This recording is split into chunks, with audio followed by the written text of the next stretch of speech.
আসসালামাইকুম। এই যে কিউট হামজা এখন নাস্তা খাবে। দেখেন কিউট হামজার নাস্তাটা কত সুন্দর বানিয়েছি। এই যে হামজা, এই হামজা দেখো দেখো কিউট হামজা কি করতেছে। দেখেন দেখেন মাথা ঝুলাইতেছে। দেখেন দেখেন দেখেন কি করে। খাও হামজা খাও। ইস মানে খাওয়া দেখে সেই ড্যান্স দিচ্ছে।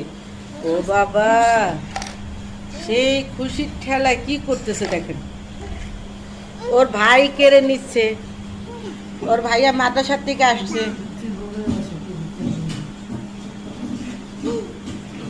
বাবা খাবে না? খাও খাও বাবা খাবে না? নাও খাও শোনা। মানে এই যে কিউট হামজার ক্যাট ক্যাট বিড়াল। এই হামজা নাও, তুমি খাবে না কেন? রাগ করেছ মার সাথে? ইস কিভাবে ধরছে।